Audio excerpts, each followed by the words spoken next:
नमस्कार दर्शकों। जैसे कि देव उठान एकादशी 12 नवंबर को मनाई जा रही है। इस दिन भगवान विष्णु 4 महीने की योग निद्रा से जगते हैं और सृष्टि में फिर से शुभता और सकारात्मकता का संचार होता है। इसे प्रबोधनी एकादशी भी कहा जाता है।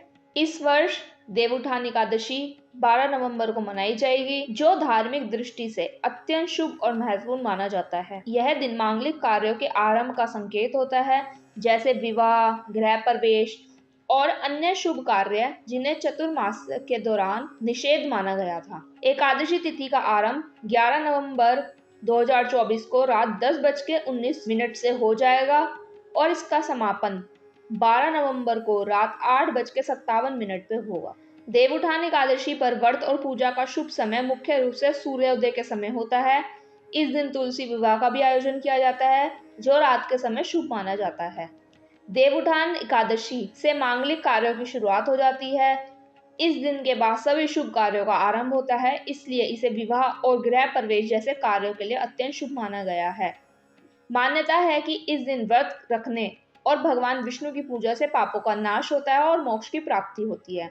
देवउठान एकादशी पर भगवान विष्णु और तुलसी माता का विवाह होता है, जो दाम्पत्य जीवन में सुख और समृद्धि का प्रतीक है।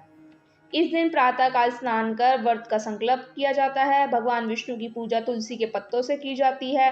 साथ ही रात में तुलसी विवाह का आयोजन कर भगवान विष्णु का आशीर्वाद प्राप्त किया जाता है। अब बात करते हैं देवउठान एकादशी के व्रत की विधि।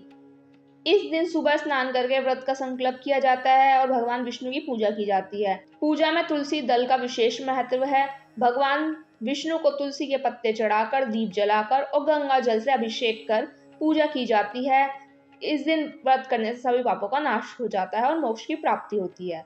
देवउठान एकादशी के दिन तुलसी विवाह की परंपरा बहुत समय से चली आ रही है। माना जाता है कि इसी दिन भगवान विष्णु और तुलसी माता का विवाह हुआ था। इसे बड़ी श्रद्धा और भक्ति के साथ मनाया जाता है।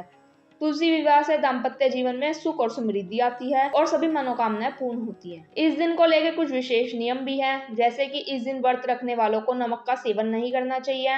इसके अलावा इस दिन झूठ, क्रोध और किसी का अपमान करने से बचना चाहिए, ताकि व्रत का पूर्ण लाभ मिल सके। अगर आप देवउठान एकादशी के बारे में कोई और जानकारी जानना चाहते हैं तो हमें कमेंट करके बताएं।